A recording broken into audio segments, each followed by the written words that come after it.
Donc j'ai créé une nouvelle page et cette page va s'appeler transaction.html. Donc je commence par l'enregistrer. Donc je vérifie mon dossier toujours SW nom prénom et on va l'appeler transaction.html.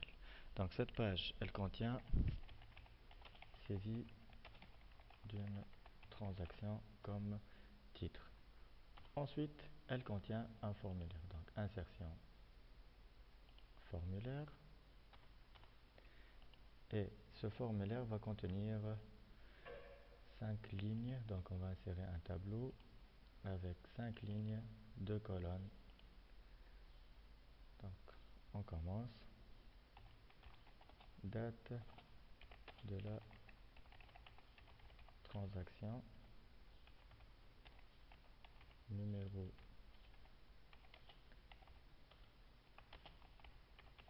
du compte, libellé de la transaction et montant de la transaction. Donc je prends mes deux boutons, je vais les mettre dans la dernière ligne, je les sépare un peu,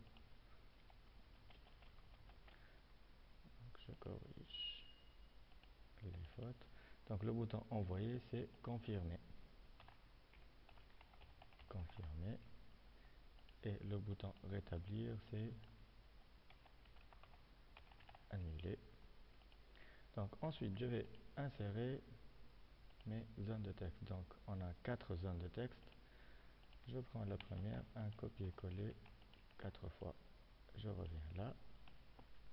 Donc là, je vais dans la propriété du tableau et la taille de la bordure, je la remets à 0 pour ne pas avoir la forme du tableau. Donc là, je peux commencer à faire un peu. Donc j'agrandis un peu, je mets un gras, je peux ajouter une couleur. Donc tout ça, je le fais assez rapidement pour ne pas perdre du temps. Donc là, il ne faut pas oublier de nommer les champs. Donc date, num cpt, num compte. Là, on va mettre lib, libellé. Et là, on va mettre montant de la transaction. Donc, on enregistre. Si vous voulez, on peut rapidement lui appliquer un thème. Choisissez toujours un thème qui est visible.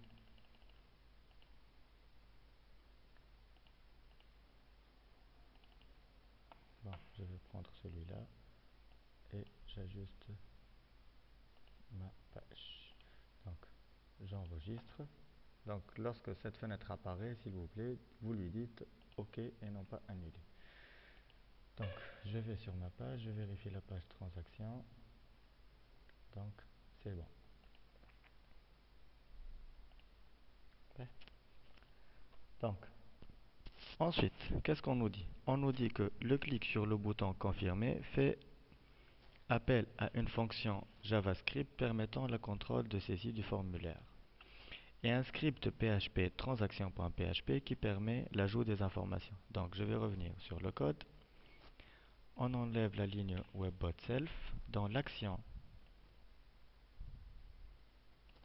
qu'est-ce qu'on va faire? On va mettre transaction.php.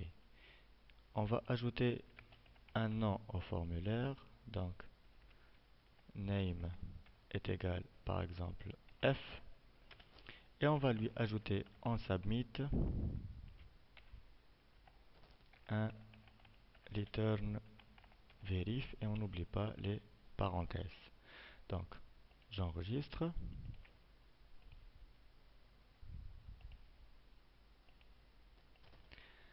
Donc, là, on va commencer par créer le script du JavaScript pour le contrôle. Donc, script language est égal JavaScript. Donc, function verif, j'ouvre, je ferme la parenthèse et directement j'ouvre et je ferme la fonction. Donc là, on a 4 contrôles. Donc le premier, la date de la transaction doit contenir 10 caractères. Donc je vais commencer. If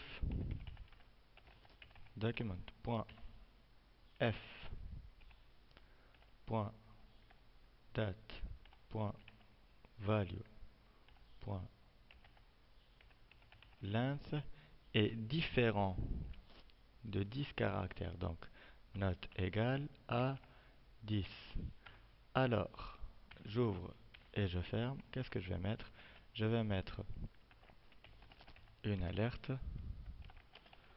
La date doit contenir 10 caractères. Et surtout le return false qui est le plus important, sinon ça ne passe pas. Ensuite, on a le numéro de compte doit être composé de 20 chiffres. Donc c'est la même vérification. Donc un copier-coller. Donc ce n'est plus la date, mais c'est le numéro de compte. Donc je vais revenir pour voir le numéro de compte. Je l'ai appelé numCPT. Donc OK. Et là, numCPT, donc qui doit être de longueur 20 chiffres. La date doit donc le numéro de compte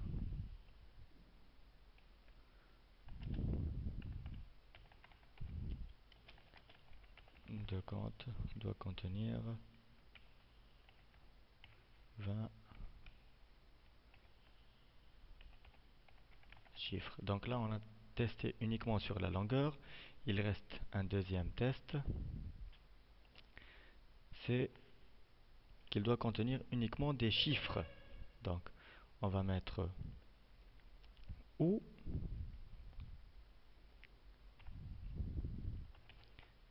is nan de document.f.numcpt.value. Donc, soit que sa longueur est différente de 20, soit qu'il n'est pas numérique, donc on va lui retourner un return false. Donc, de la même façon, on va avoir le troisième contrôle, c'est libellé de la transaction doit être non vide. Donc, if document.f.libellé.value égale à vide. Donc, on peut utiliser les guillemets ou bien les apostrophes. Je vais reprendre ceci et je fais un copier-coller. Donc, là, le libellé ne peut pas être vide. J'enregistre.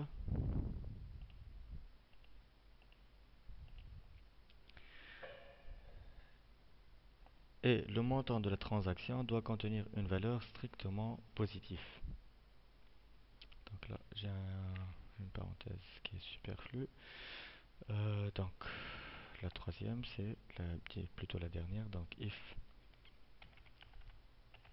document.f. Donc, le montant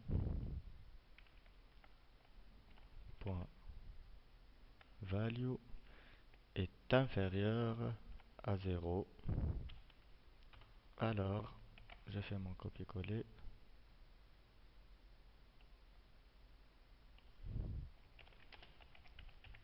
Le montant doit être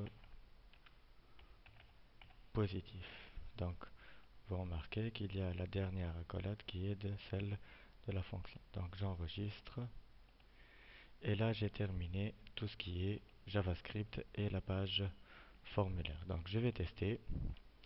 Donc, je vais ouvrir avec Internet Explorer pour vérifier. Donc, j'active autoriser le contenu bloqué. Donc, la date de la transaction, elle doit contenir 10 caractères. Donc, je vais faire un confirmer. Donc là, je vérifie que mes scripts fonctionnent correctement. Donc la date doit contenir des caractères.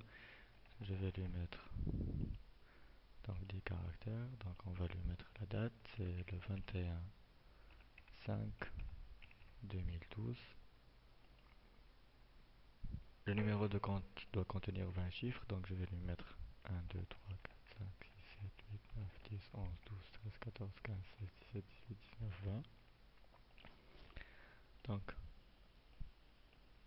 il lui faut des chiffres. Donc 1, 2, 3, 4, 5, 6, 7, 8, 9, 10, 11, 12, 13, 14, 15, 16, 17, 18, 19 et 20. Le libellé ne peut pas être vide. Donc je vais mettre achat.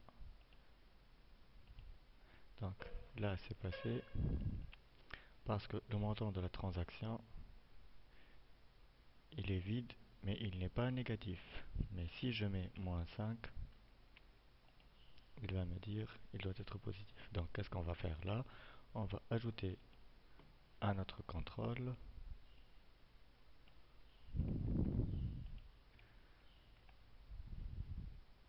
pour que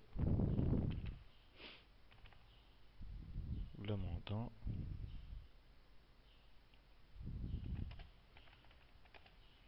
ne peut pas être vide. J'enregistre. Je vais recharger ma page. Donc la date c'est le 21/5/2012. Le numéro de compte 6, 7, 8, 9, 10, 11, 12, 13, 14, 15, 16, 17, 18, 19, 20. Le libellé, on a mis achat et le montant. Donc ça ne passe pas. Je mets -5,5. Ça ne passe pas. Donc je vais lui mettre 100 et ça passe. Donc il nous renvoie vers la page transaction.php qui n'a pas été déjà créée. Donc c'est correct.